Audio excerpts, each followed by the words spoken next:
Most people know King David as the shepherd boy who slew Goliath, but very few know about the three mighty generals who stood by his side.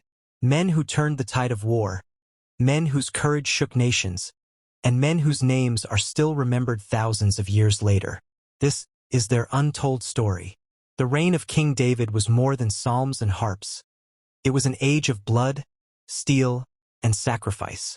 Israel's enemies lurked on every side. Philistines, Amalekites, Moabites, armies rising like waves to drown God's chosen nation. But at David's side stood men whose courage defied the impossible. They were known as the three mighty men, the generals of David's army, champions whose names were carved into the chronicles of eternity: Josheb-Basshebeth, Eleazar, and Shammah. The story of the first begins on a battlefield where fear choked the hearts of Israel's soldiers. The Philistines swarmed in overwhelming numbers, their shouts echoing across the valley. Israel's men trembled, their courage slipping like water through their fingers. But then a single figure rose, Josheb-Basshebeth, the chief of the three. His eyes burned like fire, and his spear gleamed in the sun. With no army at his back, he charged forward, a solitary storm against a sea of enemies. The ground shook beneath his feet, and his spear became a whirlwind of death. He struck and did not stop. His body moved with a strength beyond mortal flesh. By the end of the day, 800 men lay fallen by his hand. The battlefield, once drowned in Israel's fear, became silent with awe. From that day forward, he was no ordinary soldier.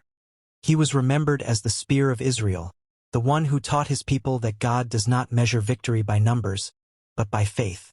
The second of the three was Eleazar, son of Dodai the Ahohite.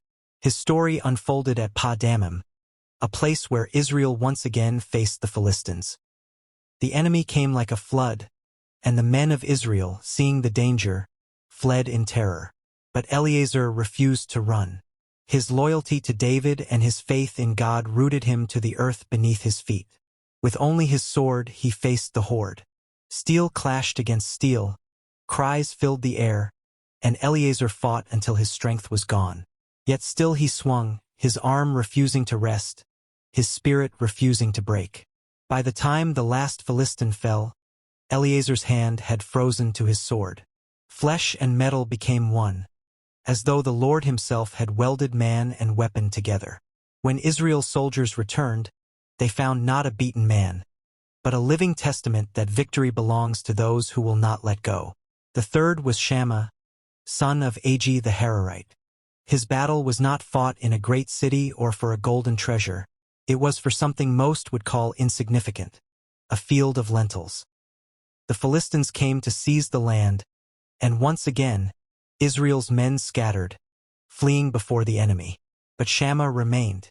Alone, he stood in the center of that field. The crops swayed around him, a symbol of the inheritance God had given his people.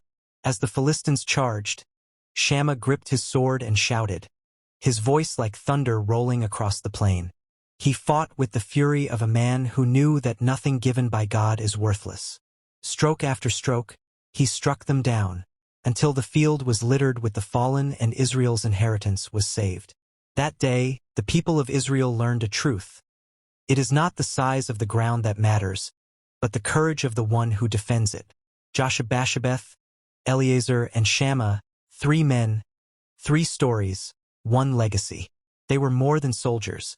They were the shield around David, the sword in God's hand, and the embodiment of courage when others ran. Their names live on, not because of their might alone, but because the Lord brought victory through their faith and resolve. And so, their story still speaks today. Stand like Josheb even when outnumbered. Fight like Eleazar even when your strength is gone. Defend like Shammah even when the world calls it small. For the Lord does not need an army to win his battles. He only needs a few who will not flee. These were not just warriors.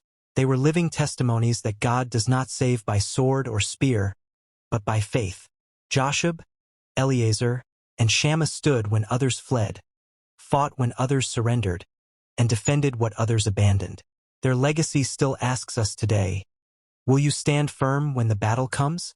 If this story inspired you, Don't forget to like, share, and comment below which of David's three mighty generals you would want to fight beside.